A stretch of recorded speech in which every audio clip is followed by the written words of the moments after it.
김일병이 메고 있는 무전기에서 소리가 났다. 옆에 있던 이중위가 왼손으로 무전기를 집어들었다. 소리가 났다는 건 상급 부대에서 연락을 보냈다는 의미였다. 이중위가 무전기를 귀에 갖다 대면서 오른손을 치켜들었다. 모든 동작을 멈추라는 수신호였다. 뒤따라오고 있던 소대원들이 걸음을 멈췄다. 현재 3소대의 위치를 알려주기 바란다는 통보. 중대장 목소리가 무전기에서 흘러나왔다. 3소대장인 이중위가 발신 버튼을 눌렀다. 목표 지점까지 앞으로 10여 미터가 남아있다는 통보. 말하고 나서 이중위가 발신 버튼에서 손가락을 댔다. 그가 서 있는 곳은 나무와 수풀이 우거져 있는 숲속이었다.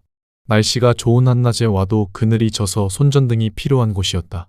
그런 곳에서 불과 10여 미터만 더 걸어가면 건물이 한 채 있었다. 주변에 있는 나무와 수풀을 정리해 놓은 덕분인지 숲속하곤 분위기가 달랐다. 뭔가 불길한 일이 벌어졌던 곳이라 해도 어찌됐든 사람의 손길이 닿았던 곳이었다. 이중위는 자연으로 둘러싸여 있는 이곳에서 벗어나 빨리 목표 지점에 가고 싶었다. 자연은 그가 감당하기에 버거운 대상이었다. 생화학 무기와 관련된 곳이니까 모두 방독면을 착용하라는 통보. 이미 알고 있는 사항이었다. 혹시라도 변동사항이 생긴 건가 싶었는데 그런 건 아니었다. 아쉬워하는 눈빛으로 이중위가 한숨을 내쉬었다. 10여 미터 앞에 있는 건물은 보름 전만 해도 북한의 인민군 막사였다. 과거에 적이었던 사람들이 모두 철수했다는 걸 알면서도 이중위는 신중해야 한다고 생각하며 쌍안경을 달라고 말했다. 옆에 있던 김일병이 야간 모드로 맞춰놓은 쌍안경을 건네주었다. 현재 시각은 오전 9시지만 먹구름이 껴있어서 주위가 어두웠다. 이중위는 1차 목표 지점에 도착하자마자 불부터 켜야겠다고 생각하며 쌍안경으로 앞을 살폈다. 을씨년스러운 녹색 화면으로 건물이 보였다. 주위엔 아무런 움직임도 포착되지 않았다. 만약을 위해 배율을 높여보았다. 아직도 건물 외벽에는 노골적인 선전 문구가 적혀 있었다. 북한 정권을 찬양하는 내용과 더불어 적을 향한 비난으로 가득 차 있는 문구들이었다. 그 비논리적인 문구들을 보고 있는데 무전기에서 각별히 조심하라는 소리가 나왔다. 딴에는 걱정이 돼서 중대장이 한마디 더 덧붙인 것이었다. 실전 경험이 없는 자신에게 작전을 맡겨야 했으니 오죽 속이 탈까 싶기도 했다. 갑작스레 찾아온 통일인 만큼 초반에는 저항이 매우 거셌다. 비무장지대를 중심으로 크고 작은 전투가 수차례 이어졌고 그와 관련해서 수많은 이야기와 영웅이 쏟아져 나왔다. 언론은 거의 매일 일면 기사와 속보로 관련 소식을 전했고 위정자들은 자신의 이익을 위해 관련 인물들과 접촉을 시도하는 사례가 자주 생겨났다. 이런 상황이다 보니 초반에는 실전에 투입되지 않으려고 온갖 꼼수를 썼던 장교들도 나중에는 어떻게든 작전에 투입하려고 줄을 대는 지경으로 바뀌었다. 물론 이런 성향의 장교들이 총탄이 날아드는 진짜 전투에 참가하는 경우는 드물었다. 대부분 전투가 끝나고 난 직후 해당 지역에서 상황을 정리하는 작전에 투입이 되곤 했다. 즉 연줄이 없는 대다수의 장교가 목숨을 걸고 전투를 수행하고 나면 든든한 집안 출신의 장교가 나타나서 모든 성과를 가로채 가는 일이 빈번하게 벌어지고 있었다. 재계에서 이름만 대면 알만한 집안의 출신인 이중위도 이대로 그냥 기회를 놓쳐선 안 된다는 조급함이 생겨났다. 예편을 3달 남겨놓은 시점이라서 더욱더 조급해졌다. 이중위는 집에 전화를 걸어 도움을 요청했고 며칠 지나지 않아 주어진 작전이 바로 이것이었다. 반드시 안전하게 작전을 끝내리라 다짐하면서 이중위는 쌍안경과 무전기를 김일병에게 돌려주었다. 그는 쌍안경을 어깨에 메고 있는 무전기 본체에 붙여놓았다. 무전기 본체는 쌍안경 말고도 여러 가지 장비를 붙였다 뗄 수 있도록 만들어 놓았는데 그것의 또 다른 용도는 휴대용 배터리였다. 한번 충전하고 나면 소대 규모의 병력이 약 보름 동안 야전에서 사용할 수 있었다. 없어서 난될 장비를 둘러맨 김일병이 어깨끈을 추스르며 이중위를 보았다. 소대장님, 이번 작전은 구조작전이지 말입니다. 출동하기 전에 설명해줬잖아. 저곳에 파견됐던 연구팀을 데리고 나오는 작전이라고. 이중위의 목소리에 짜증이 배어 있었다. 금방이라도 비가 쏟아져 내릴 것 같은 날씨였다. 그 동영상을 보면 우리가 구조해야 할 연구원이 없을 것 같아서 말입니다. 구조작전이라기보다는 시체 확인 작전이 될 것 같아서. 김일병이 주눅든 목소리로 말하다가 이중위의 눈치를 살피며 말끝을 흐렸다. 그는 김일병이 말한 동영상을 떠올려 보았다. 그것은 연구팀이 보낸 구조 요청이었다. 휴대폰 동영상 메일로 구조 요청을 보낸 건 연구팀의 팀장이었다. 50대 중반 정도 돼 보이는 남자로 생화학 무기를 연구하는 대학 교수였다. 동영상의 첫 번째 장면은 팀장이 자기 자신을 찍은 것이었다. 초췌한 모습의 팀장이 화면을 주시했다. 이곳에 온 지 사흘이 지났습니다. 무슨 이유 때문인지 팀원 중 반이 목숨을 잃었습니다. 팀장의 얼굴에서 다른 곳으로 화면이 움직였다. 바닥에 줄지어 늘어놓은 시체가 화면에 잡혔다. 지금으로선 생화학 무기에 의한 바이러스 감염을 유력한 원인으로 생각하고 있습니다만 이 바이러스의 감염 경로는 아직 밝혀내지 못했습니다. 시체가 나오는 화면에 노이즈가 생기는가 싶더니 팀장의 얼굴이 다시 나왔다. 시간이 좀 더 지났다는 걸 알아챌 수 있었다. 처음 나왔던 것보다 훨씬 더 초췌한 모습이었다. 바닥에 놓여있던 시체와 다름없는 낯빛이었다. 곧 죽을 것처럼 보이던 그가 기침을 토해냈다. 하루가 또 지났습니다. 이제 남은 사람은 저를 비롯해 연구원 한 명이 전부입니다. 팀장은 카메라를 옆으로 돌려서 아직 살아있는 연구원이 화면에 나오도록 만들었다. 마지막 남은 연구원도 그와 마찬가지로 병색이 완연한 얼굴을 하고서 기침을 토해냈다. 더 이상 버텨낼 힘이 없습니다. 제발 우리를 구해주세요, 제발. 팀장의 간절한 목소리를 끝으로 화면엔 노이즈가 가득 찼다. 내용만 따지고 본다면 평범한 구조 요청이지만 사람들이 죽어 나간 원인으로 팀장이 지목한 건 생화학 무기와 바이러스였다. 팀장은 그와 관련해서 자세한 설명은 언급하지 않았다. 그저 사람이 죽어가고 있으니까 빨리 구해달라는 내용뿐이었다. 이 중위는 동영상을 처음 보았을 때 그 부분이 의심스러웠다. 사람들을 죽음으로 몰아간 원인에 대해 자세히 설명하지 않은 이유가 무엇일까? 혹시 극비사항이기 때문에 군 수뇌부에서 동영상 메일을 인위적으로 편집했을지 모른다는 추측도 해보았지만 그건 또 아닌 것 같았다. 자세하게 설명하지 않았을 뿐이지 핵심 단어는 모두 언급되어 있었다. 그렇다면 화학무기와 바이러스보다 더 중요한 무언가를 숨기기 위해서 그런 건 아닐까 추측해보다가 이 중위는 동영상 메일을 처음 받았던 사람이 누군지 떠올려 보았다. 그건 바로 사단장이었다. 숲속에 숨겨져 있던 인민군 막사를 발견했을 때부터 지금까지 작전과 관련해서 모든 걸 알고 있는 인물이었다. 그런 그에게 구조 요청을 보내면서 굳이 자세한 설명까지 덧붙일 필요는 없었을 터였다. 어쨌든 이 중위에게 있어서 중요한 건 이번 작전을 자신이 맡았다는 것이었다. 사단장은 동영상 메일을 받은 즉시 구조팀을 꾸리라는 명령을 내렸고 명령을 받은 작전 참모는 이번 작전이 그다지 위험하지 않을 것 같다는 판단하에 이 중위를 선택했다. 그 모든 상황이 불과 1시간 만에 이루어졌다. 그 후 2시간 뒤 이 중위가 소대원들 앞에서 작전을 브리핑했고 잠깐 쉴 틈도 없이 3소대는 완전 군장을 한 채 군용 트럭에 올라탔다. 실탄과 수류탄까지 지급받은 소대원들은 긴장한 상태로 작전 지역에 도착하기만을 기다렸다. 트럭 바닥에 쌓여있던 담배꽁초가 그들의 심정을 대변해주는 듯했다. 작전 지역까지는 90여 분이 걸렸다. 평상시 훈련한 대로 신속하게 트럭에서 내린 소대원들은 낯선 풍경에 약간 주눅이 들었다. 통일이 된 지 겨우 2달이 지났을 뿐이었다. 북한 거리에는 아직도 옛 정권의 흔적이 남아있었다. 실전 경험이 없는 이 중위도 소대원과 똑같은 상태였지만 겉으로 그런 속내를 드러내 보일 수는 없었다. 정신을 바짝 차리려고 노력하면서 목표 지점을 향해 걸음을 옮겼다. 드디어 찾아온 기회를 허투루 날려버릴 수는 없었다. 김일병의 말 맞다나 작전의 성격이 시체 확인으로 바뀐다 해도 일단 1차 목표 지점 안으로 들어가 봐야 했다.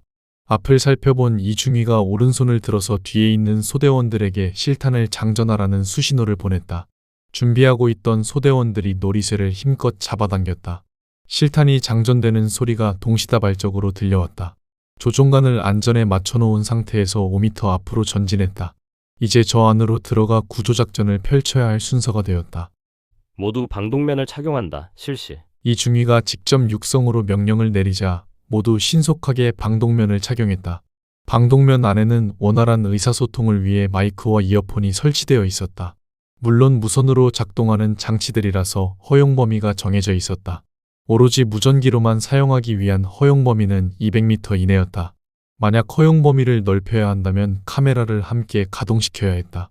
하지만 카메라는 무전기보다 배터리 사용량이 5배나 많았다.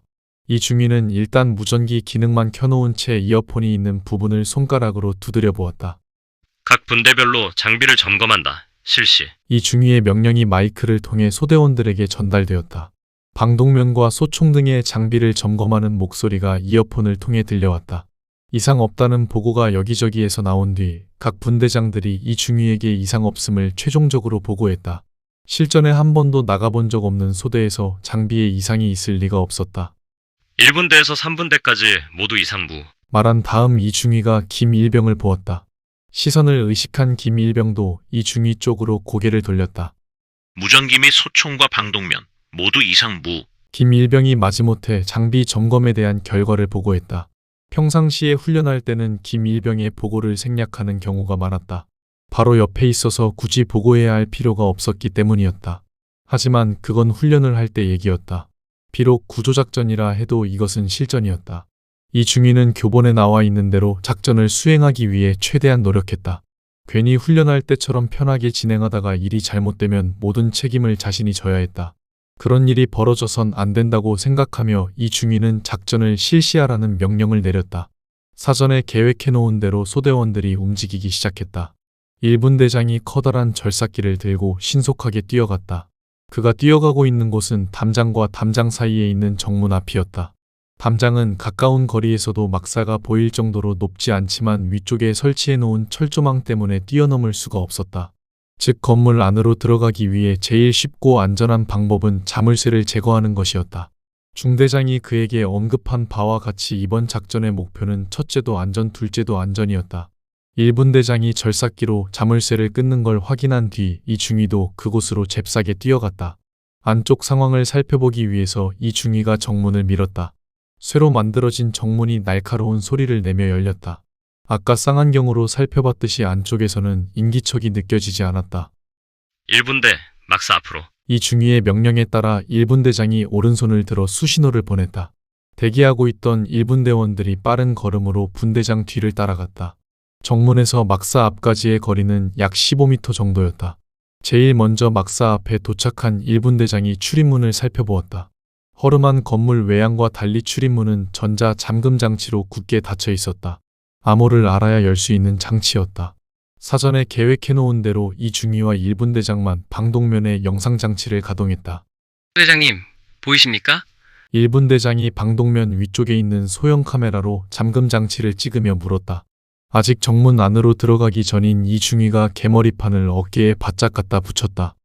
약간 아래쪽으로 해서 조금만 더 가까이 가봐. 전송되어 들어온 영상을 보며 이중위가 말했다. 영상은 방독면의 눈 부분에 있는 특수렌즈를 통해 나왔다. 만일의 사태에 대비하기 위해서 면밀하게 잠금 장치를 살펴보며 이중위는 작전 참모가 알려주었던 내용을 떠올렸다. 그것은 연구팀과 함께 이곳에 왔던 부대의 지휘관이 작전 참모에게 보고한 내용이었다. 그들은 연구팀의 신변을 보호하는 임무를 맡고 있었다. 연구팀이 이곳에 온 이유에 대해선 알지 못한 채 그들은 이미 확보되어 있던 막사 안으로 진입하려고 했다. 잠금 장치를 열기 위해 준비하고 있는데 팀장이 나서서 모든 활동을 중단시켰다. 민간인이 내린 갑작스러운 명령에 지휘관이 불쾌한 표정을 지어 보이자 팀장은 사단장 명의의 서류를 내밀었다. 그 서류엔 팀장의 명령이 최우선이라는 내용이 적혀 있었다. 기분이 나빴지만 사단장 명령이라니까 어쩔 수가 없었다. 팀장은 곧바로 두 번째 명령을 내렸다.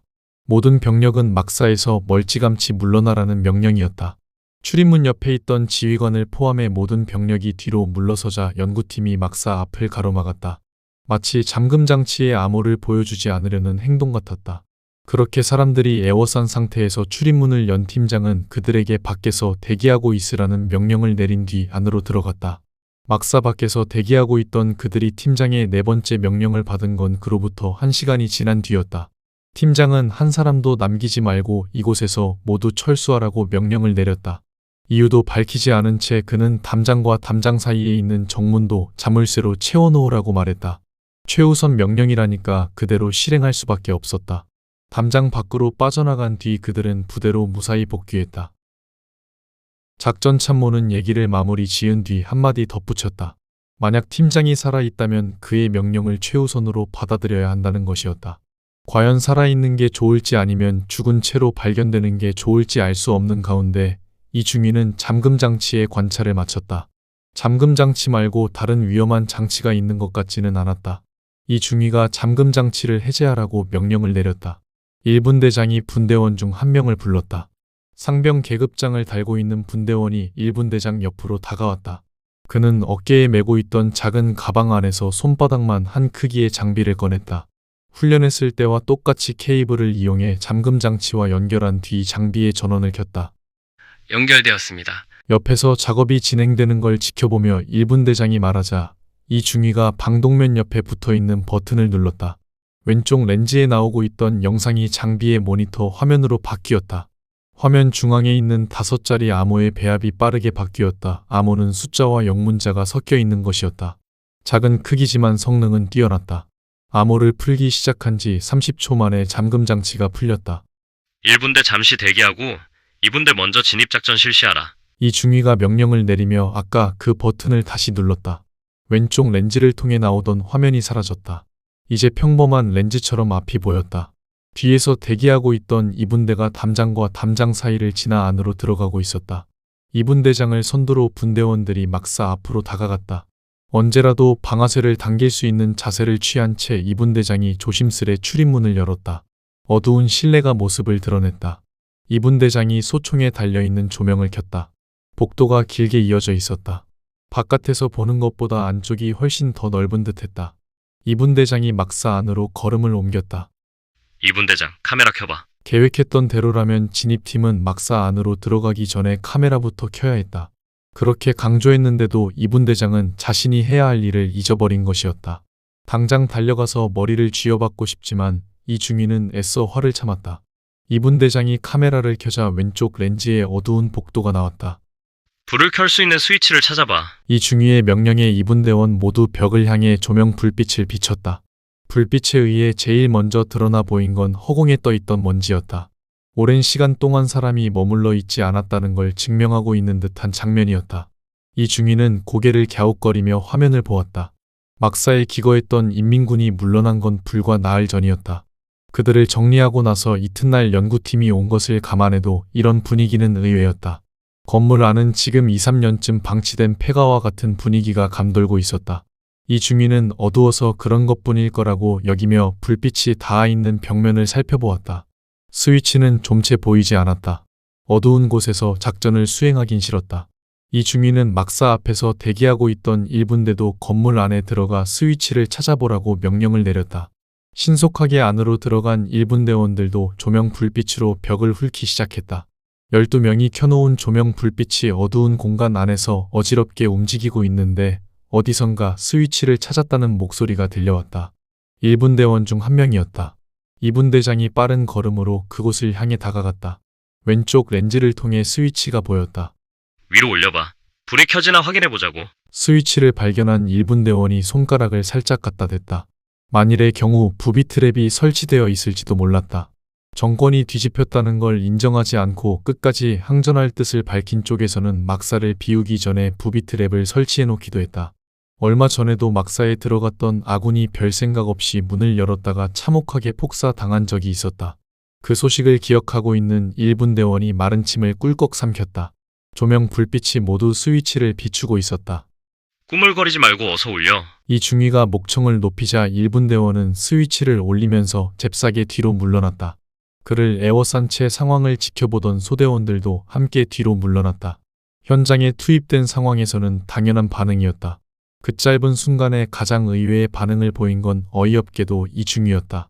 안전하게 막사 밖에서 상황을 지켜보던 이중위도 덩달아 뒤로 물러났다. 아주 짧은 순간이었지만 자신이 그런 반응을 보였다는 게 너무나 창피했다. 뒤에서 대기하고 있던 3분대원들이 보지는 않았을까 불안한 마음에 이중위는 오른쪽 렌즈로 주위를 둘러보았다. 그 순간 왼쪽 렌즈에서는 막사 안에 있는 형광등이 깜빡거리다가 불이 들어오는 장면이 나왔다. 긴 복도를 비추기 위해 형광등은 1m 간격으로 줄줄이 설치되어 있었다. 부비 트랩으로 인한 불미스러운 일도 벌어지지 않았고 혹시 전기가 나갔으면 어쩌나 불안했던 것도 쓸데없는 걱정거리에 불과했다. 분대별로 줄 맞춰 정렬한다. 실시. 명령을 내린 뒤 이중위는 왼쪽 화면을 없앴다. 하늘에서 천둥 소리가 들려왔다. 해가 떴는지도 모르게 계속 어둡고 찌뿌둥한 날씨더니 결국 비가 내릴 모양이었다. 이중위가 3분대장을 불렀다. 뒤에서 대기하고 있던 3분대장이 신속하게 다가왔다. 그는 조금 전에 목격한 소대장의 반응을 떠올렸다. 막사 안에서 벌어지고 있는 일은 3분대장도 확인할 수 있었다. 2분대가 막사 안으로 진입하고 나서 모든 소대원은 영상장치를 가동시켰다. 3분대장은 평상시에도 소대장이 얼마나 겁이 많은 인간인지 알고 있었다. 한밤중에 산에 올라가 매복 훈련을 하게 되면 소대장은 손전등을 손에서 놓을 줄 몰랐다. 그것은 언제라도 불을 켜서 주위를 밝히겠다는 의지의 표명이었다. 만약 훈련이 아닌 실전에서 그런 식으로 불을 켰다간 적에게 위치를 노출당할 위험이 있었다. 솔직히 3분대장이 판단하기에 이중희는 이런 작전도 맡아선 안 되는 위인이었다. 행정 업무에 적합한 사람이 어째서 전투소대를 맡게 되었는지 그로선 이해가 되지 않았다. 그 정도 집안이라면 충분히 손을 써줄 수도 있었을 터였다. 3분대장을 비롯해 소대원 모두 공통적으로 가지고 있는 의문이었다. 비가 쏟아질 것 같지? 자기 옆으로 다가온 3분대장에게 이중희가 물었다. 한바탕 쏟아질 것 같습니다, 소대장님. 3분대는 우비 착용하고 여기서 경계 근무를 서도록 해. 여기 정문에 2명, 저기 막사 앞에 2명, 그리고 정문 밖 5, 6m쯤 떨어진 지점에 2명. 알았지? 3분대장이 알았다고 대답한 뒤 분대원들에게 돌아갔다. 이중희와 김일병은 정문을 통과해 안으로 들어가 막사 쪽으로 걸어갔다. 소대장과 두 발짝쯤 거리를 두고 따라가던 김일병은 문득 스산한 기운을 느끼며 주위를 둘러보았다. 처음 이곳에 도착해서 정문을 열고 안쪽을 들여다보았을 때와 마찬가지로 지금도 눈에 띄는 위험 요소는 없었다. 기분 탓일 거라고 생각하며 김일병이 앞쪽으로 고개를 돌렸을 때였다. 전방에 있는 막사의 오른쪽 구석진 곳에서 그림자가 움직이는 걸 본 것 같았다. 김일병은 걸음을 옮기는 와중에도 그쪽을 뚫어져라 보았다. 만에 하나라도 이곳에 적이 매복하고 있다면 실제로 전투를 벌여야 할지도 몰랐다. 만약 그런 상황이 된다면 소대장을 믿고 따르는 소대원이 과연 몇 명이나 될지 김일병은 의문이 들었다. 단언컨대 많지는 않을 것이었다. 소대장에 대한 평가는 그다지 좋은 편이 아니었다. 다양한 혹평을 간단하게 정리하면 돈 많은 집안 출신으로 병정놀이를 즐기기 위해 군대에 들어와 있는 어리숙한 왕자님이라는 것이었다. 이런 평가를 받고 있는 지휘관을 누가 믿고 따르겠는가. 김일병은 기분 탓에 헛것을 본 거라고 자신을 설득시키며 이중희를 따라 막사 안으로 들어갔다. 환하게 불이 켜져 있는 가운데 1분대는 왼쪽 벽에 붙어 있었고 2분대는 오른쪽 벽에 붙어 있었다. 그들을 빠르게 둘러본 뒤 이중희가 2분대장을 불렀다. 복도에 특이사항은 없었나? 벼벼벼 별다른 특이사항은 보이지 않았습니다. 잔뜩 긴장하고 있던 2분대장이 말을 더듬었다. 이중희가 그런 그를 한심하다는 듯 흘겨보았다. 됐으니까 제자리로 돌아가. 1분대장, 일로 와봐. 어깨가 축 처진 2분대장은 제자리로 돌아갔고 왼쪽 벽에 붙어있던 1분대장이 이중희 앞으로 뛰어왔다. 소대원 중 계급이 제일 높은 병사였다. 내무반장이라는 직책까지 맡고 있어서 이중희가 가장 믿음직스럽게 여기고 있었다. 이곳에 들어와서 발견한 특이사항을 말해봐. 2분대장한테 했던 것과 똑같은 질문이었다. 방독면을 쓴 채로 말하면 마이크를 통해 다른 소대원한테도 소리가 똑같이 전달되었다. 전투를 치르거나 작전을 수행 중일 때는 편리한 기능이지만 계급이 낮은 병사들은 함부로 입을 놀릴 수가 없어서 불편한 기능이기도 했다. 상황에 따라선 지금처럼 민망한 일을 견뎌야 하는 경우도 있었다. 2분대장은 고개를 푹 숙였다. 특이하게 복도만 길게 이어져 있고 방으로 통하는 문은 하나도 보이지 않았습니다. 이중희가 주위를 둘러보았다. 1분대장 말처럼 방으로 통하는 문은 없고 바닥에 이동식 침대를 놓았던 흔적만 남아있었다. 출입문을 제외하고 다른 곳으로 갈 수 있는 유일한 통로는 저 끝에 있는 엘리베이터밖에 없는 것 같습니다. 1분대장이 손가락으로 가리킨 곳을 향해 이중희가 고개를 돌렸다. 복도 끝에 진짜로 엘리베이터가 있었다. 건물 구조상 지하로 내려가는 엘리베이터일 것이었다. 겉으로 보이는 막사는 위장이고 진짜 연구실은 지하에 있는 모양이었다. 출발하기 직전에 중대장이 해준 얘기와 비슷했다. 사람을 구조하기 위해선 먼저 연구실을 찾아봐야 한다고 말한 다음 그는 연구실이 평범한 곳에 있지는 않을 거라고 덧붙였다. 그 말을 들었을 때 이중희는 이런 의문을 떠올렸다. 생화학무기라 해도 도대체 얼마나 위험한 것이기에 이런 일이 벌어진 것일까? 돌아가는 상황을 보아하니 작전참모와 중대장도 생화학무기의 정체에 대해선 정확하게 알지 못하는 것 같았다. 그 정체를 알고 있는 사람이 사단장급 이상이라면 굉장히 중요하게 처리해야 할 것이었다. 그렇다면 결국 내려가야 한다는 건가? 마이크가 있다는 걸 잊은 채 이중희가 혼잣말을 내뱉었다. 여하튼 그들이 가야 할 2차 목표 지점은 한 방향밖에 없었다. 이중희가 2분대장 쪽으로 고개를 돌렸다. 너흰 여기서 대기하고 있도록 해. 이중희가 내린 명령에 2분대장이 눈살을 찌푸렸다. 진입훈련은 저희 2분대가 도맡아서 해왔습니다. 지하에 내려가는 건 당연히 2분대가 해야 한다는 말이었다. 방독면 안쪽에 있는 이어폰으로 이 말을 전해들은 2분대원들은 분대장과 전혀 다른 생각을 하고 있었다. 소대원 대부분이 이중희를 신뢰하지 않는 것과 마찬가지로 2분대장도 그다지 믿음직한 고참은 아니었다. 훈련할 때마다 빠지지 않고 한 가지 이상 실수를 저질렀다. 진입하기 전에 카메라를 켜는 절차를 잊어버린 건 수많은 실수 중 한 가지에 불과했다. 그래도 훈련할 때 실수하는 건 용서할 수 있지만 실전에서도 똑같은 실수를 반복하는 건 용서할 수 없었다. 2분대원들은 자신들의 분대장이 소대장이 내린 명령에 잠자코 따를 것을 간절히 바라고 있었다. 군소리 하지 말고 여기서 대기하고 있어. 확고하게 한마디 던진 뒤 이중희가 엘리베이터 쪽으로 발길을 돌렸다.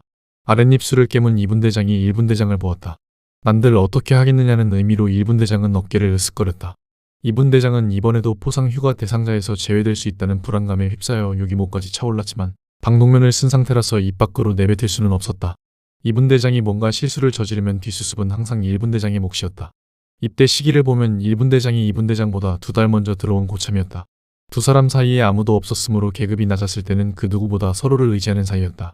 실수가 잦은 이분대장 때문에 일분대장이 혼난 적도 많지만 그래도 그때는 군 생활을 시작한 지 얼마 되지 않았다는 이유만으로도 충분히 용서할 수 있었다. 그랬던 일분대장이 바뀌기 시작한 건 이분대장이 상명을 달고 난 다음부터였다. 어떤 일이든 1년 정도 했다면 뭐가 어떻게 돌아가는지 사리 분별을 할 줄 알아야 하는데 이분대장은 여전히 눈치도 없고 일처리도 미숙했다. 그때마다 나서서 뒷수습을 해야 하는 건 언제나 일분대장이었다. 미안해하는 이분대장에게 그는 싸늘한 반응을 보이기 시작했다. 친했던 사이가 멀어지는 건 당연한 결과였다.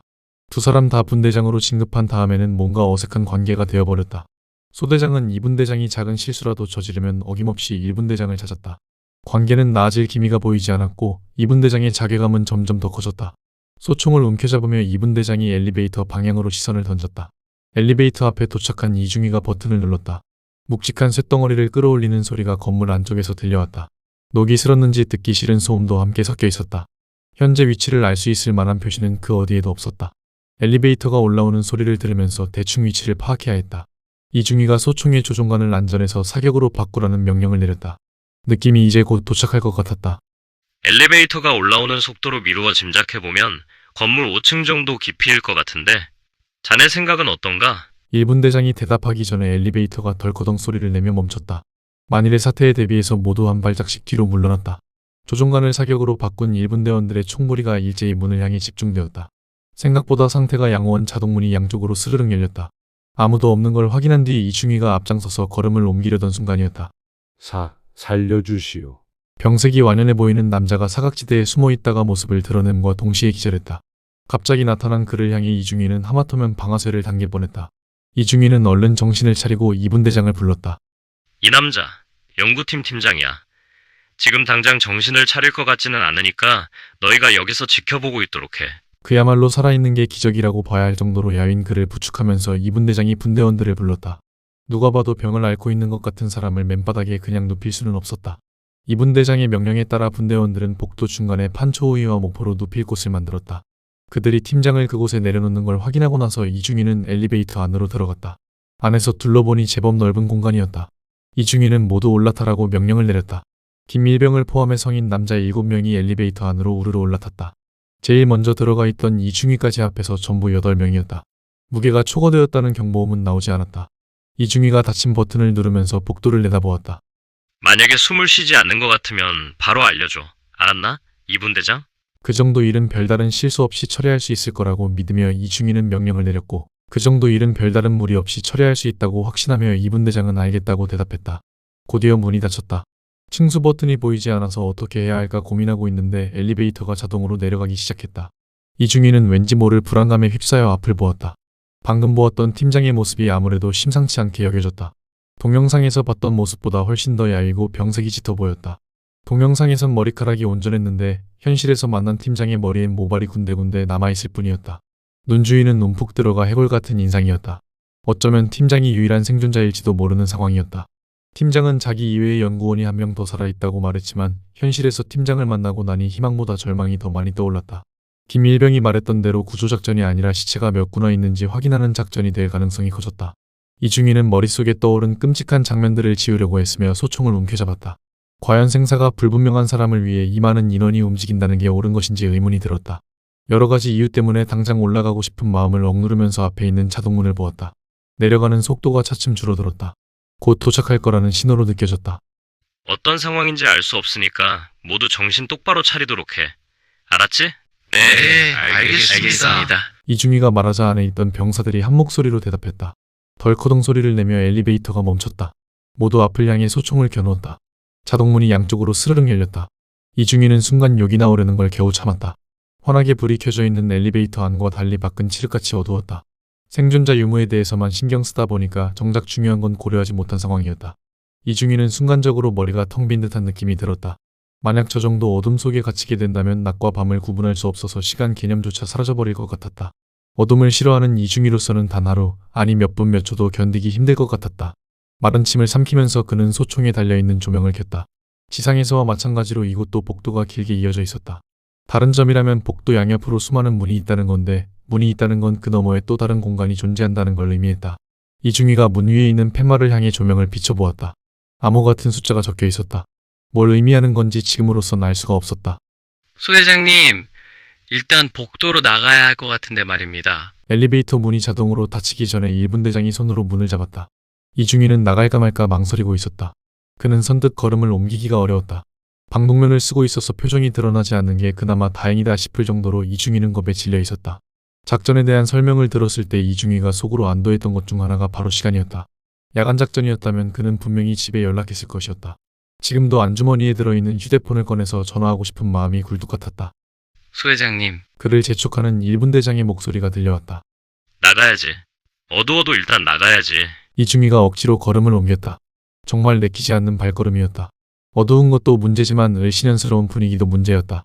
무작정 엘리베이터 안으로 돌아가고 싶은 마음과 싸워가면서 이중이는 천천히 걸음을 옮겼다. 뭔가 어설픈 이중이를 따라서 7명도 밖으로 나갔다. 마음에 들지 않아도 이중이는 그들의 소대장이었다. 1분대 막내까지 복도로 나오자 엘리베이터 문이 스르륵 닫히면서 그나마 불이 켜져 있던 공간하고도 차단되었다. 이중이는 물론이고 분대원들도 완벽한 어둠 속에 놓이자 마음이 불안해졌다. 그들은 알아서 조명을 켰다. 8개의 빗줄기가 사방으로 뻗어나갔다. 천천히 걸어가던 이중이가 걸음을 멈췄다. 1분 대장, 2명씩 3개조로 나눠서 작전을 수행하도록. 마음 같아선 시간을 아끼기 위해 한 명씩 뿔뿔이 흩어져서 방을 조사하라고 명령을 내리고 싶지만 어둠 속에서 혼자 헤맬 걸 생각하니까 도저히 그렇게 명령을 내릴 수가 없었다. 방의 용도가 무엇인지는 중요하지 않다. 각 방을 조사하면서 연구팀 생존자의 유무에 대해서만 신경 쓸 수 있도록. 알았나? 네, 알겠습니다. 모두 한 목소리로 대답하는 걸 들으면서 이중이는 김일병을 자기 옆에 세웠다. 1분 대장은 늘 해왔던 대로 사수와 부사수로 이루어진 3개조를 만들었다. 수색을 해야 할 곳은 꽤 많았다. 1분 대장이 나눠놓은 3개조가 빠르게 흩어지자 이중이는 방독면에 붙어있는 버튼을 눌러서 화면 분할 기능을 실행시켰다. 이곳과 지상 그리고 막사 바깥에서 경계 근무를 서고 있는 상황 등을 동시에 확인해보기 위해서였다. 어두워서 겁이 나도 소대장으로서 상황을 통제해야 한다는 책임감을 떠올리며 왼쪽 렌즈에 나타난 화면을 보았다. 화면은 모두 6개로 나누어져 있었다. 위쪽 가장 왼편에 있는 A 화면은 막사 바깥에서 경계 근무를 서고 있는 3분 대장이었다. 비가 거세게 내리고 있는 가운데 우비를 뒤집어 쓴 병사들이 군데군데 배치되어 있었다. 위쪽 가운데에 있는 B 화면은 막사 안에서 대기 중인 2분 대장이었다. 숨을 헐떡이고 있는 연구팀 팀장의 몰골이 나오고 있었다. 위쪽 가장 오른편에 있는 C 화면에서는 이중위의 시선과 일치하는 곳이 나왔다. 아래쪽에 있는 나머지 3화면은 현재 작전을 수행 중인 1분 대원들이었다. D, E, F 화면 어디에서도 생존자와 관련된 흔적은 아직 발견되지 않았다. 정체를 알 수 없는 방에 들어가 수색을 하고 있는 1분 대원들의 활약을 보다 보니 이중위는 어느덧 복도 끝에 다다랐다. 교본대로 움직인다면 소대장이 앞장서서 수색 작업을 해야 하지만 이중위는 뭐가 있는지 알 수 없는 그곳에 들어가기가 두려웠다. 그래서 복도를 따라 걷기만 했던 건데 어느덧 막다른 지점에 도착한 것이었다. 계속 앞으로 갈 수 없는 상황에서 이제는 왼쪽과 오른쪽 중 한 곳에 문을 열어야 했다. 신중하게 살펴보던 그가 왼쪽을 향해 성큼성큼 걸어가 문고리를 잡았다. 더 이상 우물쭈물하는 모습을 보여선 안 된다는 생각에 문을 벌컥 열었다. 오랫동안 방 안에 머물러 있던 음습한 공기가 밖으로 빠져나왔다. 조명 불빛으로 방 안을 비추면서 이중위와 김일병은 걸음을 옮겼다. 문의 안이 보기엔 어떤 용도로 쓰이는지 알 수 없는 실험 도구들이 제일 먼저 눈에 띄었다. 방 안에 가득 놓여있는 그것들을 보기 위해 조명을 옮기는 과정에서 벽에 걸려있는 산부자의 사진이 불빛 안으로 들어왔다. 옛 정권의 독재자들은 이제 사진으로만 볼 수 있게 되었다. 이중위는 순간 권력과 세월의 무상함이 떠올랐다. 가는 세월의 장사가 없듯이 권력도 언젠가는 끝이 나기 마련이었다. 그는 입을 굳게 다문 채 불빛의 방향을 복도 쪽으로 돌렸다. 쥐새끼 한 마리도 보이지 않는구만. 다른 방으로 이동해보자고. 이중위가 복도로 나갔다. 그 뒤를 따라가면서 김일병이 고개를 갸웃거리자 방독면이 덜커덕거렸다. 그 소리를 들은 이중위가 뒤돌아보았다. 김일병이 눈빛을 보아하니 뭔가 말하고 싶은 게 있는 듯했다. 왜? 뭐 이상한 점이라도 발견한 건가? 이중위가 던진 질문에 김일병이 어깨를 으쓱거렸다. 그냥 좀 찜찜한 느낌이 들어서 말입니다. 찜찜한 느낌이라니. 왜 그러는데? 김일병이 어깨끈을 추스르며 주위를 둘러보았다. 아까부터 누군가가 우리를 지켜보는 느낌이 들어서 말입니다. 김일병의 눈동자가 불안하게 흔들렸다. 이중위도 새삼스레 주위를 둘러보았다. 아직 투항하지 않은 인민군이 이곳 어딘가에 숨어 있을지도 몰랐다. 이어폰을 통해 두 사람의 대화를 듣고 있던 1분 대장도 그 만약의 경우를 배제하기가 어려웠다. 사실은 그도 이곳에 내려와 수색을 진행하면서 뭔가 찜찜한 느낌을 받고 있었다. 보이지 않는 어떤 존재가 목덜미를 붙잡고 있는 듯한 느낌이었다. 처음엔 이곳의 분위기 탓인가 싶었는데 김일병의 말을 듣고 보니 진짜 조심해야 할 것 같았다. 무슨 일이 벌어질지 모르니까 모두 정신 바짝 차리도록. 이중희의 말이 끝나기가 무섭게 복도 끝에서 큰 소리가 터져나왔다. 뭐야? 누가 방아쇠를 당긴 거야? 이중희가 왼쪽 화면을 살펴보았다. 아래쪽 가장 오른편에 있는 F화면이 이상했다. 다른 건 모두 전방을 향하고 있는 반면에 F화면에서만 천장이 나오고 있었다. 게다가 그 화면은 움직임이 없었다. 이중희는 분대원이 적의 공격을 받고 바닥에 쓰러졌다는 결론을 내렸다. 1분 대장. 3조가 이상하다. 3조. 이중희는 최대한 침착하게 말하려고 노력했다. 아주 조금이라도 속내가 드러났다면 목소리가 무지 떨렸을 터였다. 문제는 앞으로 이런 일이 또 발생하지 않으리라는 보장이 없다는 점이었다. 이번 작전의 지휘관으로서 이중희는 교본에 의거한 자신만의 계획이 세워져 있었다. 교본엔 하나부터 10까지 모든 게 적혀 있었다. 각 분대의 역할은 물론이고 방독면 기능을 활용하는 방법에 대해서도 나와 있었으며 돌발 상황에 따른 대처 방안까지 서술되어 있었다. 교본에 나와 있는 대로만 일이 벌어진다면 별다른 불상사 없이 작전을 마칠 수 있을 것 같았다. 하지만 실제 작전에서는 처음부터 다른 방향으로 상황이 흘러갔다. 특히 아주 희미한 빛조차 들어오지 않는 깊은 지하에 연구실이 숨겨져 있다는 점이 이중희를 매우 당혹스럽게 만들었다.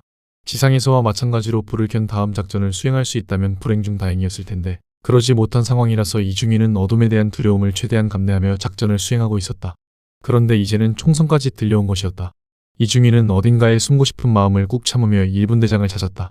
그는 복도 중간에 있는 방 안에서 뛰어나와 3조가 있는 곳으로 향했다. 이중희와 김일병도 그를 따라갔다. 3조가 조사하던 방 안으로 사람들이 모였다. 다른 방과 마찬가지로 실험 도구가 있는 곳이었다. 그곳 한가운데에 두 사람이 쓰러져 있었다. 1분 대장이 그들을 불빛으로 비춰보았다. 주위가 온통 핏빛으로 물들어 있었다. 1분 대장이 두 사람 곁으로 다가갔다. 분대원들이 마른 침을 삼키는 소리가 이어폰을 통해 들려왔다. 가까이 다가가서 살펴보지 않아도 두 사람이 누구라는 건 알아볼 수 있었다. 최상병하고 김이병인가? 이중희가 1분 대장에게 물었다. 네, 맞습니다. 1분 대장이 대답하자 누군가가 최상병의 이름을 부르며 울먹거렸다. 전우의 죽음과 맞닥뜨린 그들로서는 당연한 반응이지만 이중희는 전혀 다른 감정 상태로 눈앞에 있는 사상자를 보았다. 그는 지금 두렵거나 슬프긴커녕 화가 나 있었다. 총성을 처음 들었을 때는 당연히 두려운 감정이 컸지만 막상 현장에 와서 상황을 보고 나니 분노가 치솟았다. 한 명은 온몸이 난자당한 모습이었고 또 다른 한 명은 목 부위의 살덩어리가 한 움큼이나 뜯긴 모습이었다. 그는 화가 난 걸 숨기지 않은 채 목을 가다듬었다. 모두 슬프고 놀랐을 거라 생각한다. 예상치 못한 일에 모두 목 놓아 울고 싶겠지만 일단 그 눈물은 잠시 접어두기로 하자. 우리가 지금 해야 할 일은 이곳 어딘가에 숨어있는 쥐새끼를 찾는 것이다. 알았나? 네, 알겠습니다. 분대원들이 한 목소리로 대답했다. 슬픔으로 가득 차 있던 분위기가 한순간에 복수심으로 불타올랐다. 카메라로 전송되어 들어온 화면을 통해 상황을 예의주시하고 있던 2분대와 3분대도 1분대와 함께 복수를 다짐했다. 아울러 2분대와 3분대도 정신 바짝 차리도록. 이중희가 말하는데 A 화면이 심하게 흔들렸다. 3분대장, 거긴 또 무슨 일인가? 흔들리던 화면 안으로 소총이 들어왔다. 갑자기 사격 자세를 취했다는 건 엄청나게 긴박한 일이 벌어졌다는 걸 의미하는 것이었다. 3분대장은 막사 바깥에 있는 정문을 향해 소총을 겨누었다. 투항하지 않고 몸을 숨겼던 적군이 건물 안에만 있는 게 아닌 모양이었다. 일촉즉발 상황인 A 화면을 보면서 이중희는 이를 악물었다. 점심시간이 되기도 전에 끝낼 수 있을 거라며 어깨를 토닥거렸던 작전 참모의 얼굴이 떠올랐다. 이중희와 비슷한 시기에 예편을 앞두고 있는 작전 참모는 이미 한 회사의 입사를 결정해 놓은 상태였다. 그 회사가 이중희 집안과 밀접한 관련이 있다는 건 공공연한 비밀이었다. 적 발견. 모두 현재 위치를 고수하고 주의 경계를 강화하도록. 3분대장이 자신의 분대원들에게 명령을 내리는 동안 1분대장은 이중희를 불렀다. 소대장님, 중대 지원 요청을 해야 하는 거 아닙니까? 이중희가 전투 지휘관으로서 능력 미달이라는 걸 모르는 소대원은 아무도 없었다. 1분대장은 끓어오르는 화를 참아가며 조금 전에 자신이 했던 말을 또다시 반복했다. 이 상황을 지켜보던 김일병이 어깨끈을 추스르며 아랫입술을 잘근잘근 씹었다. 조금이라도 빨리 1분대장의 의견을 받아들이면 좋겠지만 이중희가 그러지 않으리라는 걸 김일병은 확신하고 있었다. 한 번은 전수리동 훈련을 하면서 길을 잃은 적이 있었다. 산길에서 발이 묶여버렸는데도 이중희는 애꿎은 지도만 만지작거리며 시간을 허비했다. 그때 만약 자신의 실수를 인정하고 중대에 연락해서 도움을 요청했다면 소대 전체가 낙오하는 불상사는 벌어지지 않았을 터였다. 결국 1시간이나 늦게 도착했음에도 이중희는 아무런 처벌도 받지 않았다. 소대장님, 지원 요청을... 1분 대장이 또다시 의견을 말하려는데 이어폰을 통해서 총성이 들려왔다. 아까처럼 한 번 쏘고 끝나는 총성이 아니었다. 이번에는 적과 교전을 하는 듯 총성이 계속 이어졌다. 상황을 좀 더 자세히 알아보기 위해서 이중희는 A 화면에 집중했다. 막사 바깥에서 벌어지고 있는 일이 한눈에 들어왔다. 순간 이중희는 분노가 사라지고 두려움에 휩싸였다. 화면에 나오고 있는 적의 모습은 정상적인 인간의 모습이 아니었다. 얼굴에 붙어 있어야 할 살덩어리가 군데군데 뜯겨 벌건 속살이 드러나 보였고 두 눈엔 백태가 낀 듯 검은 눈동자가 보이지 않았다.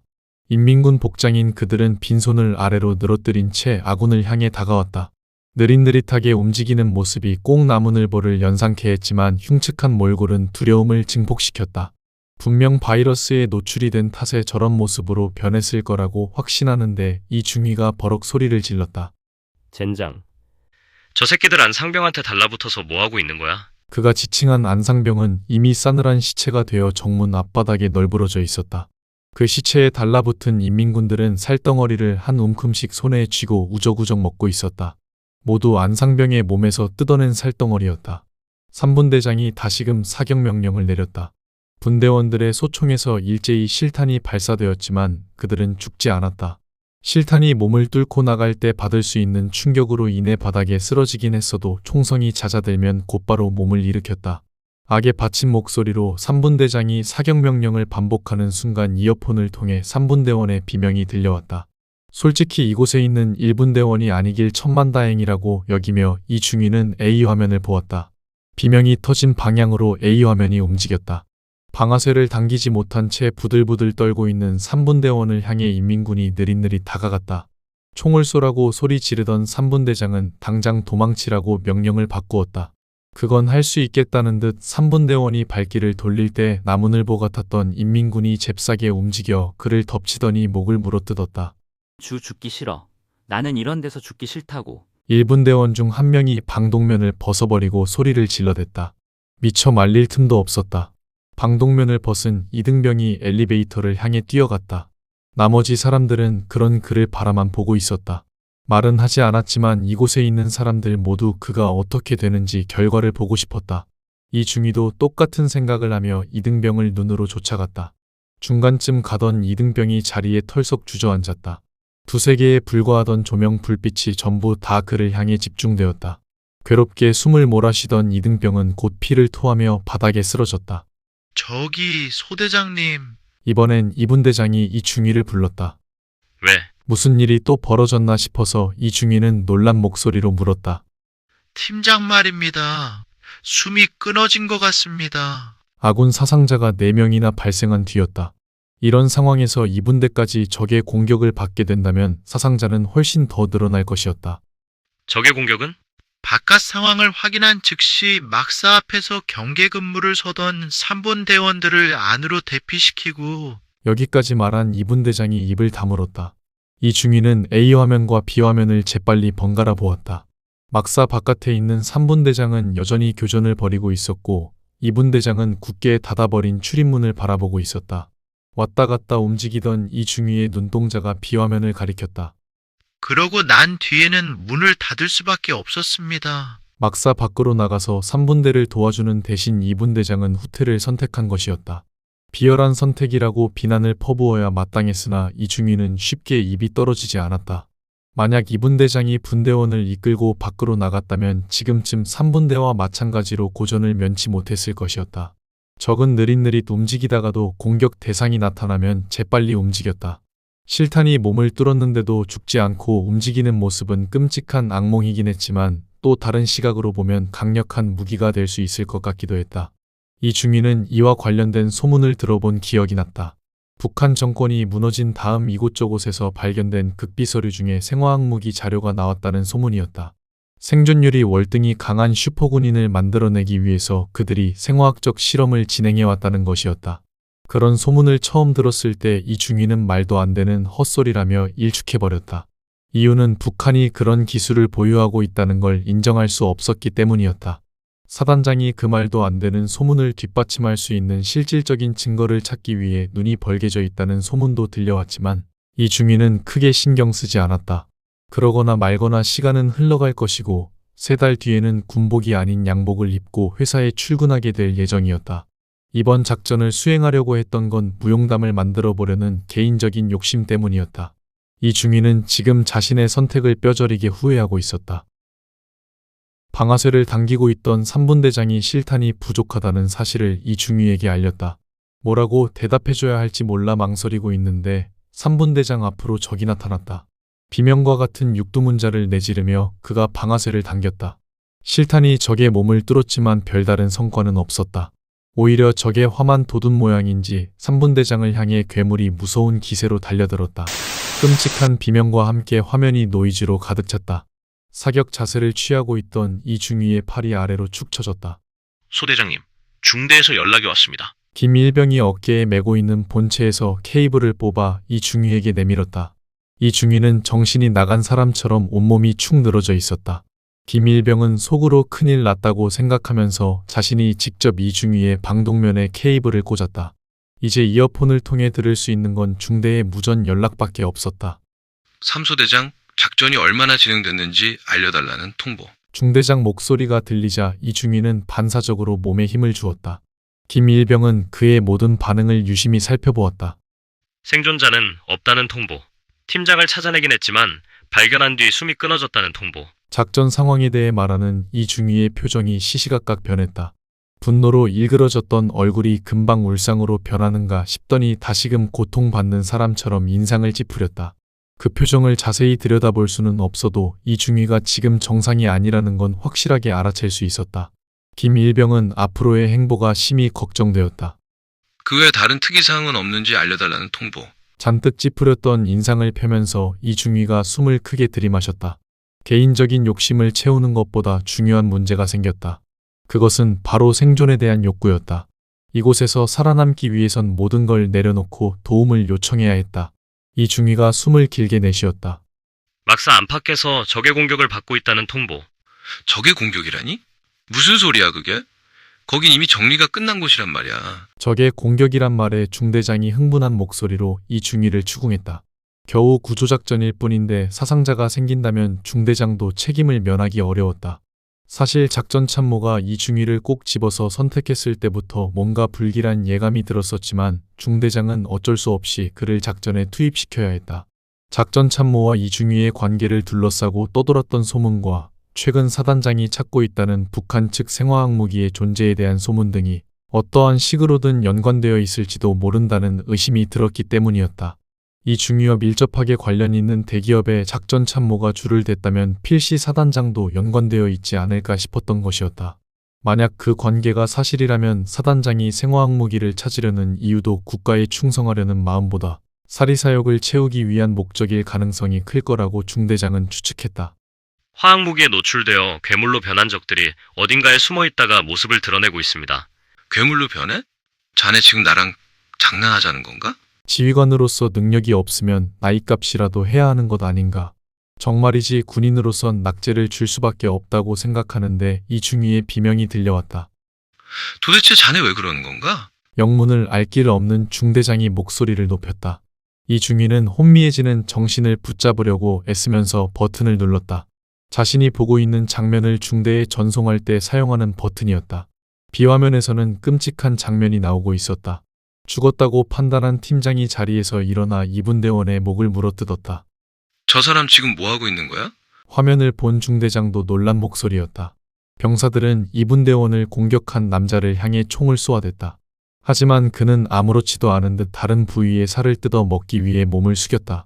그 끔찍한 모습에 질겁한 이분대장이 미친 듯 소리를 지르며 엘리베이터 쪽으로 고개를 돌렸다. 아수라장 같은 상황에서도 누군가가 버튼을 눌렀던 모양인지 엘리베이터는 지상에 올라와 있었다.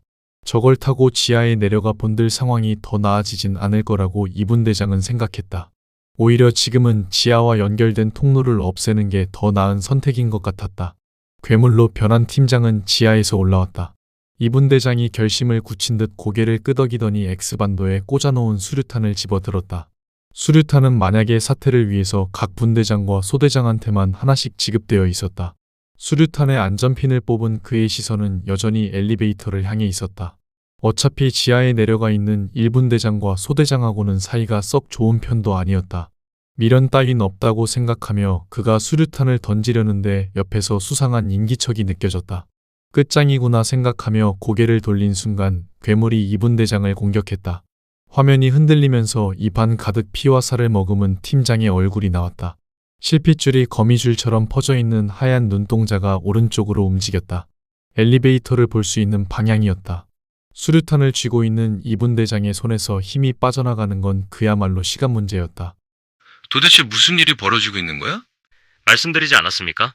생화학 무기에 노출된 괴물이라고 말입니다. 말하며 이중위가 본능적으로 소총을 움켜잡았다. 방독면을 벗고 엘리베이터 쪽으로 걸어가다가 죽음을 맞이했던 이등병이 사라져버렸다. 지금 즉시 지원 요청을 바란다는 통보. 이중위가 정신을 바짝 차린 뒤 단호한 목소리로 말하고 나서 케이블을 뽑았다. 중대장은 작전 참모에게 보고할 것이고 그렇게 되면 틀림없이 지원 병력이 올 거라고 이중위는 확신했다. 작전 참모에게 이중위의 목숨은 자신의 미래나 마찬가지였다. 반드시 올 거라고 거듭 확신하며 이중위가 주위를 둘러보았다. 앞쪽 어딘가에서 인기척이 느껴졌다. 이마에서 식은땀이 주르륵 흘러내렸다. 전방 2시 방향. 앞쪽을 주시하고 있던 1분대장이 큰 소리로 외치자 모두 그쪽으로 총부리를 돌린 뒤 방아쇠를 당겼다. 복도가 총성으로 가득 찬 가운데 이중위가 들고 있는 소총만 잠잠했다. 방아쇠를 당기지 않은 가장 큰 이유가 두려움 때문이긴 하지만 사실 이 순간에는 소대장으로서 냉철한 판단이 있었기 때문이기도 했다. 애초에 구조작전이라서 가져온 실탄이 많지 않았다. 이중위가 오른손을 번쩍 들었다. 사격 중지. 사격 중지. 이중위의 목소리가 총성에 묻혀서 들리지 않았다. 이대로 가다간 탄창에 있는 실탄을 전부 다 쏟아 붓고 난 뒤에야 조용해질 것 같았다. 빨리 무슨 조치를 취해야 한다고 생각하는데 위에서 수류탄 터지는 소리가 들려왔다. 지하 깊숙한 곳이라 해도 강력한 위력이라서 폭발음과 함께 천장이 흔들렸다. 분대원들 모두 사격을 중지하고 위쪽을 향해 귀를 기울였다. A 화면과 B 화면은 노이즈로 가득 차 있었다. 이중위는 집중 사격한 곳을 조명 불빛으로 비춰보았다. 그곳엔 아무것도 없었다. 젠장, 도대체 뭘 본 거야? 이어폰이 아닌 육성으로 들릴 정도로 이중위가 목소리를 높였다. 상사의 꾸지람에도 아랑곳하지 않고 1분대장은 여전히 사격 자세를 취하고 있었다. 분명히 뭔가 있었습니다. 1분대장의 변명이 끝나기가 무섭게 누군가의 비명이 들려왔다. D, E, F 화면이 어지럽게 흔들리고 있었다. 전방을 확인하는 데 있어서 왼쪽 렌즈가 방해하고 있는 상황이었다. 버튼을 눌러서 왼쪽 렌즈의 분할 화면을 없앤 뒤 이중위는 비명이 들린 곳을 찾아 주위를 둘러보았다. 똑같은 목적으로 어지럽게 움직이던 불빛들이 한 곳을 향해 집중되었다. 전방 2시 방향에서 오른쪽으로 조금 떨어져 있는 곳이었다. 피로 물든 가운을 입고 있는 괴물이 병사의 목을 물어뜯고 있었다. 1분대장이 잘못 본 게 아니었다. 분대원들은 누구의 명령도 받지 않고 자기들이 알아서 탄창을 갈아 끼웠다. 공격당한 병사는 이미 죽은 목숨이었다. 괴물을 정조준에서 쏜다 해도 아군이 사정권 안에 들어와 있는 건 어쩔 수 없었다. 죄의식 갖지 말고 방아쇠를 당겨야 하지만 모두 주저하는 기색이었다. 명령을 내려야 하는 사람들조차 선뜻 입이 떨어지지 않았다. 특히 1분대장은 머리가 복잡해졌다. 북한 정권이 무너진 이후에 벌어졌던 일련의 사태를 돌이켜보면 혹시 이중위도 전투에 뛰어들겠다고 나서려 하지 않을까 마음이 조마조마했었다. 거꾸로 놓아도 국방부 시계는 돌아간다지만 병장이 되기까지 1분대장은 참 오랫동안 기다려왔다. 이제 제대할 날짜만 계산하면서 편하게 군 생활을 할 수 있겠구나 싶었는데 하필 구조작전이라는 걸 맡아서 이런 개같은 상황에 놓이게 된 것이었다. 생각 같아선 저 앞에 있는 괴물이 아니라 소대장을 먼저 죽이고 싶었다. 하지만 집에서 자신을 기다리는 가족을 생각하며 1분대장은 화를 꾹 참았다. 어쨌거나 더 이상 소대장의 명령은 필요하지 않았다. 방아쇠를 당기기 위해 어깨에 개머리판을 밀착시키는데 인민군 복장을 한 괴물이 어둠 속에서 나타나 1분대장을 공격했다. 목에서 뿜어져 나온 피가 옆에 있던 분대원의 얼굴에 흩뿌려졌다. 놀란 분대원은 도망치지도 못한 채 바닥에 털썩 주저앉았다. 이럴 때 소대장이 나서서 상황을 수습해야 하지만 그는 분대원들을 남겨놓은 채 엘리베이터가 있는 곳으로 걸음을 옮겼다. 옆에 있던 김일병은 이중위의 이런 반응이 황당하면서도 그를 따라갈 수밖에 없었다. 곳곳에서 모습을 드러낸 괴물들이 분대원들을 잡아먹었다. 이곳은 비명과 핏빛으로 금방 물들어 버렸다. 앞만 보면서 갈 수 있는 상황이 아니었다. 뒤에서 들려온 끔찍한 소리에 이중위와 김일병은 거의 동시에 뒤돌아섰다. 두 정의 소총이 모두 부들부들 떨렸다.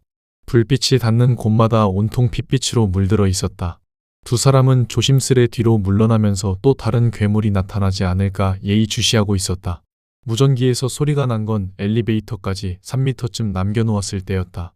드디어 지원 병력이 오는구나 생각하며 이중위가 방독면에 케이블을 꽂았다. 지원 병력이 언제쯤 도착할 것 같습니까? 당연히 출발했을 거라는 전제를 깔고서 이중위가 물었다. 잠깐 침묵을 지키던 중대장이 헛기침을 내뱉었다. 국가 안보를 위해서 그곳을 영구 폐쇄하기로 결정했다는 통보. 폐쇄라니, 그게 무슨 소리입니까? 말도 안 되는 소리였다. 이중위는 국가안보를 위해서 자신을 희생하고 싶은 생각이 조금도 없었다. 분명히 뭔가 착오가 있을 거라는 생각에 그는 중대장 말고 작전참모, 아니 사단장에게 직접 연락해보리라 결심하고 있었다. 미사일 당도까지 앞으로 1분 남았다는 통보. 날벼락 같은 소식에 이어 어둠 속에서 벨소리가 들려왔다. 왠지 모르게 귀에 익은 소리라고 느끼면서도 이중위는 안주머니를 향해 손을 뻗지 않았다. 또다시 멍한 상태가 되어버린 이중위를 대신해서 김일병이 그의 안주머니에 손을 집어넣었다. 벨이 울리고 있는 휴대폰을 꺼냈는데도 이중위는 그냥 멍하니 서 있었다. 구제불능이라고 판단한 김일병이 발신자를 확인해 보았다. 어마마마라는 글자가 벨소리에 맞춰 깜빡거렸다. 그냥 무시해버리면 안 될 것 같아서 이중위가 볼 수 있는 위치에 휴대폰을 내밀었다. 초점을 잃어버렸던 그의 눈빛이 정상으로 바뀌었다. 그 순간 벨소리에 이끌려 이쪽으로 다가온 괴물이 김일병의 목을 물어뜯었다. 검붉은 피가 이중위를 흠뻑 적셨다. 삼소대장, 미안하네. 중대장의 목소리가 들리고 나서 케이블이 뽑혔다. 김일병이 바닥에 쓰러진 것이었다. 이중위 앞에는 인간의 살을 질겅질겅 씹고 있는 괴물이 서 있었다. 그 괴물은 방독면을 벗어버리고 죽음을 선택한 이등병이었다. 김일병이 쥐고 있는 휴대폰에서 벨 소리가 끊임없이 울려 퍼졌다. 어둠 속에 숨어있던 괴물들이 소리에 이끌려 그가 서 있는 곳으로 다가왔다. 괴물로 변한 이등병은 아래를 내려다보았다. 아직 괴물로 변하지 않은 이중위는 천장을 올려다보면서 방독면을 벗었다. 조금 있으면 이곳은 영구히 폐쇄될 것이었다. 어차피 나가지 못할 바에야 스스로 괴물이 되는 길을 선택하리라 결심하면서 숨을 깊게 들이마셨다. 바이러스에 오염된 공기가 향긋하게 느껴졌다.